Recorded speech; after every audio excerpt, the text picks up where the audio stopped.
Before we begin, a warning. What you're about to hear is not the story of marble columns and golden statues. It is the story of an idea so radical, so dangerous, so impossibly ambitious that it took 500 years to destroy it. An idea that still shapes every government, every constitution, every democracy on Earth today. This is the story of the Roman Republic, and it begins not with a victory. It begins with a question that no civilization had ever successfully answered before. The year is 509 BC. The last king of Rome, Tarquinius Superbus, Tarquin the Proud, has just been expelled from the city, thrown out, exiled, his throne overturned in a single night of revolution.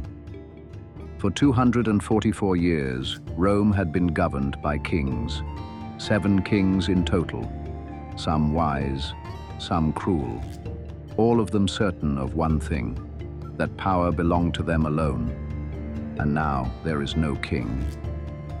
For the first time in the history of this city, there is no single voice, no single authority, no single man whose word is law, just a city, 7 hills, and 500,000 people wondering what comes next. What comes next changes the world. The men who lead this revolution are not dreamers. They are practical men, dangerous men, men who have watched what absolute power does to a human being and decided that no man should ever be trusted with that much power again. Their solution is elegant. Instead of 1 king who rules for life, 2 consuls, elected every year, equal in power, each with the ability to veto the other, each knowing that in 12 months they return to being ordinary citizens. 1 year of power, then nothing. This is the cage they build around ambition. Alongside them, a Senate of 300 men, arguing about everything, agreeing on nothing without endless debate. And this is not a weakness, this is the point. Because a Senate that argues cannot act rashly. Rome has just invented the separation of power. But the Republic is not born in peace, it is born in fire. Because the moment the last king is expelled, he goes looking for an army.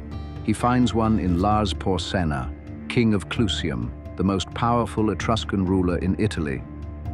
When that army appears on the hills outside Rome, the city nearly surrenders without a fight. Nearly, because standing at the only bridge across the Tiber is one man, Publius Horatius Cocles. He turns to the soldiers behind him and gives one order: destroy the bridge. Then he turns back to face the army. Alone, he holds that bridge long enough. When it collapses into the Tiber, he is still on the wrong side. He looks at the freezing water below him. He looks at the army surrounding him. He looks back at Rome, and he jumps, in full armor, into the river. He survives. Rome survives. And the Republic, barely 12 months old, survives its first crisis. But the greatest threat to Rome is not outside its walls. It is inside them. The patricians, the old families, the ancient bloodlines control everything. The Senate, the courts, the priesthoods, the laws, which are not even written down, existing only in the memory of the men who benefit from them. The plebeians, the farmers, the craftsmen, the soldiers who fight Rome's wars and return home to find their land gone, have nothing. No vote, no voice, no rights. And in 494 BC, they do something no one has ever done before. They leave, all of them, together. They march out of Rome's gates and sit down on a hill 3 miles outside the city. No violence, no weapons, just absence. Rome without its workers, Rome without its soldiers, Rome silent. 11 days later, the patricians come to make a deal. The plebeians return. In exchange, they get one thing: the power to say no, to stand before any decision of the Senate and speak one word. Veto. I forbid it. It is the first general strike in recorded history, and it works. Rome grows, war by war. The entire Italian peninsula falls. Then Rome looks across the water and sees Carthage, the greatest trading empire in the Mediterranean world. The wars that follow, the Punic Wars, nearly destroy everything. Hannibal crosses the Alps with war elephants in winter and destroys 3 Roman armies. At Cannae, in 216 BC, 70,000 Romans die in a single afternoon. Any other civilization would surrender. Rome raises another army, and another, and another, because this is not a king's war, this is Rome's war, their city, their families, their republic. 16 years Hannibal spends in Italy, undefeated. Rome never breaks, until Scipio Africanus takes the war to Africa and defeats Hannibal at Zama in 202 BC.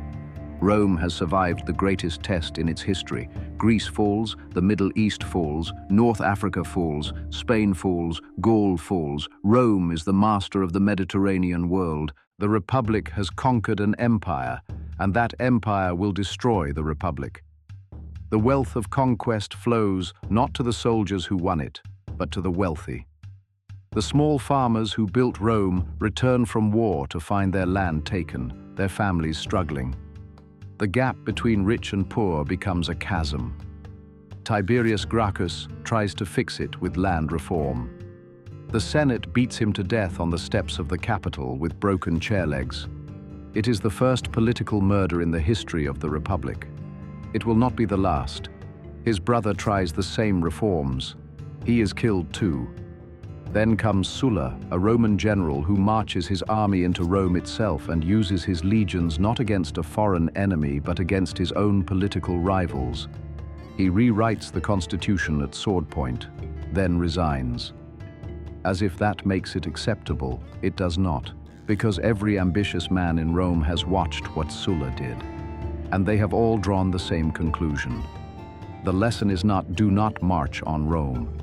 The lesson is if you march on Rome, win. And somewhere in the shadows, someone is learning that lesson very carefully.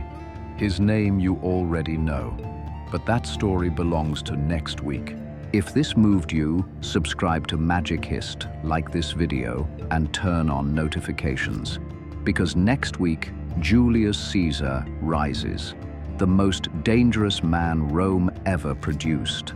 The man who looked at everything the Republic had built across 500 years and decided he could do better. Alone.